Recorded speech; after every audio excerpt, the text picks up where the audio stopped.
O juiz Sérgio Moro, responsável pela Operação Lava Jato, pediu desculpas ao ministro Teori Zavascki, do Supremo Tribunal Federal, por ter retirado o sigilo das escutas telefônicas envolvendo o ex-presidente Lula e a presidente Dilma Rousseff. Moro admitiu que a medida pode ter trazido polêmicas e constrangimentos desnecessários. Nesta terça-feira, o juiz deu uma palestra a servidores do Judiciário em São Paulo.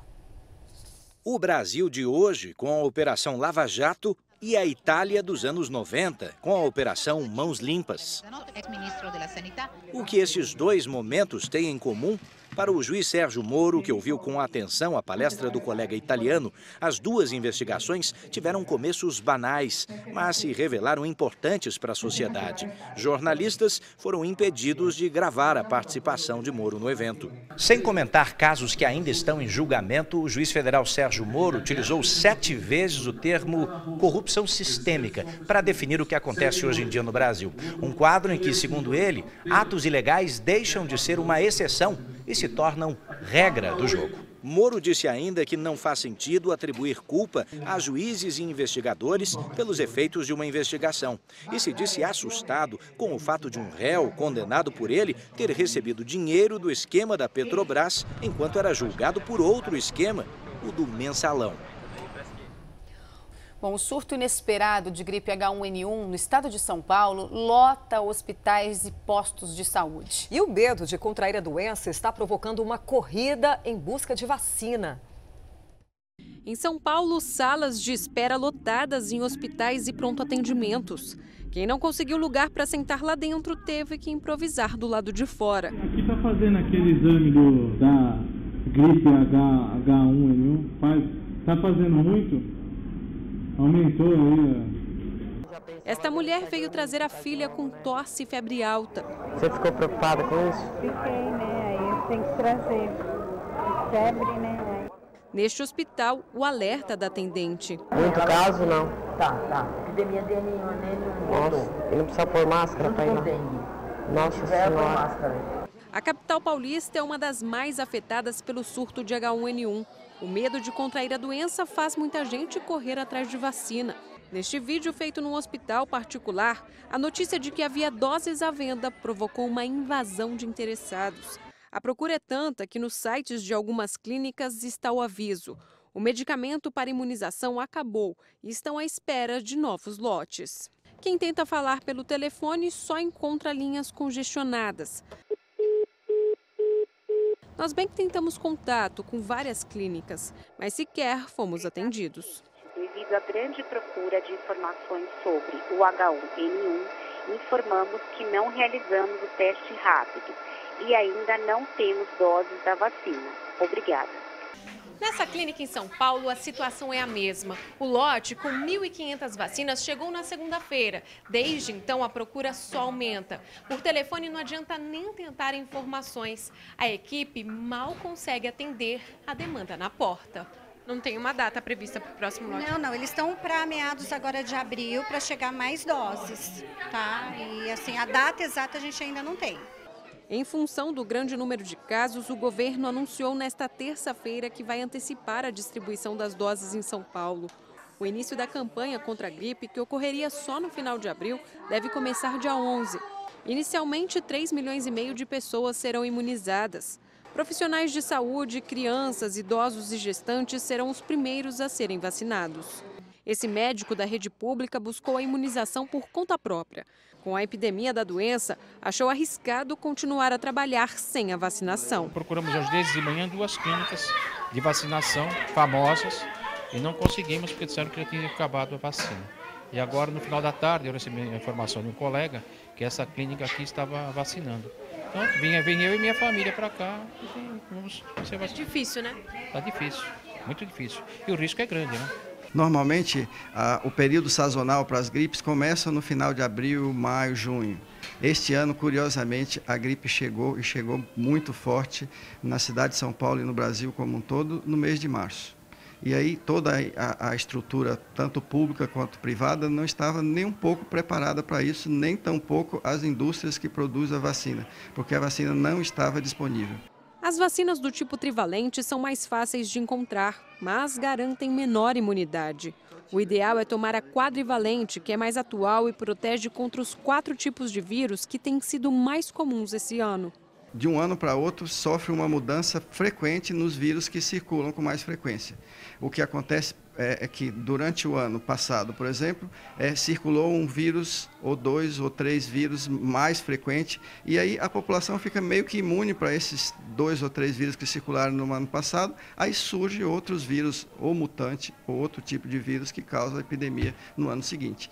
Assim como a Ana Paula, quem quiser garantir a imunização por conta própria terá que desembolsar cerca de R$ 150 e ter paciência. Passei por três lugares diferentes, eu rodei eu acho que 1h30 até chegar aqui e encontrar a quadrivalente, que é a que eu estou querendo tomar e dar para o meu filho também. Ficou bastante tempo também na fila, que eu vi que tem fila até lá embaixo. 2 horas e 10 minutos, a gente conta até os segundos, né? Então tá difícil, mas pelo menos vai sair imunizado. Vamos sair imunizados, eu espero. Nossa, uma luta para achar um lugar, né? E a H1N1 já provocou 46 mortes no Brasil neste ano. Muitos casos estão relacionados à síndrome respiratória aguda.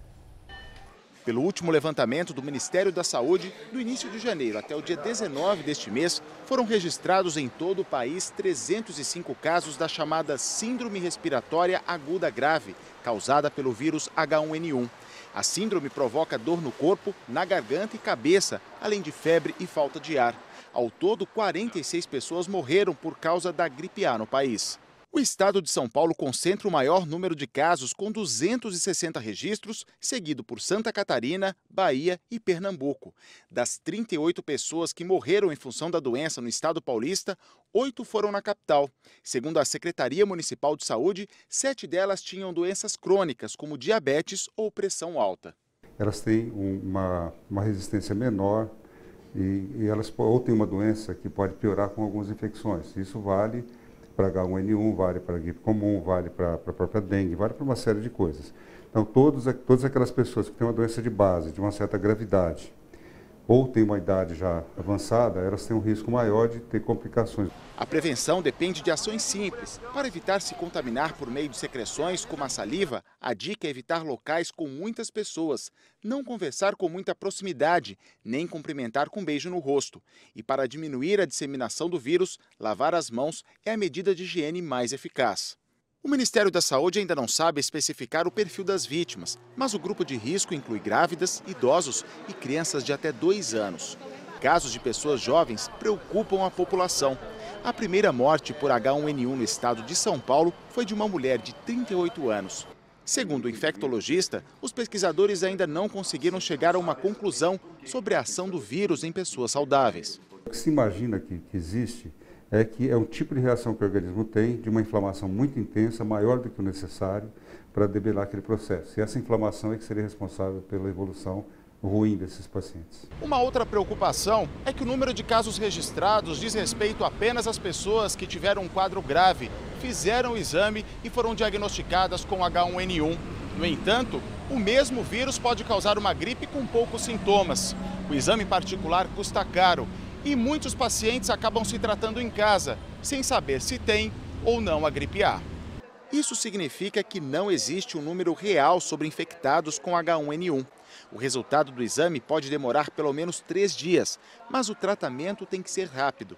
Para fazer efeito, o Tamiflu, remédio usado para tratar pacientes com gripe A, precisa ser tomado nas primeiras 48 horas depois do início dos sintomas.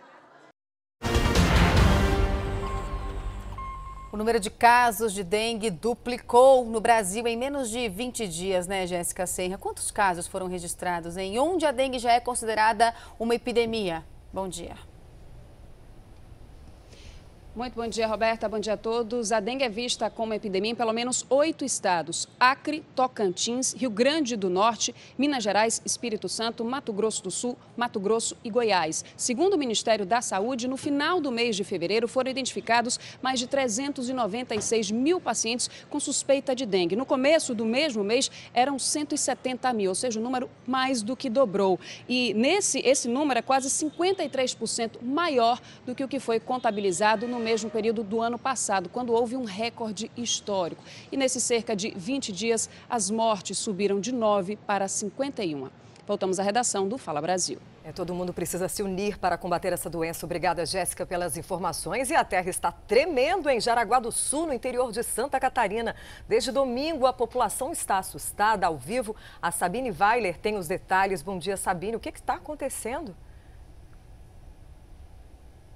Bom dia, Patrícia. Os tremores de terra sentidos nos últimos dias em Jaraguá do Sul podem ter sido provocados por uma acomodação de terra. O fenômeno foi registrado pelo sistema de monitoramento do Observatório Sismológico da Universidade de Brasília, com 2,3 graus na escala Richter, que vai até 10.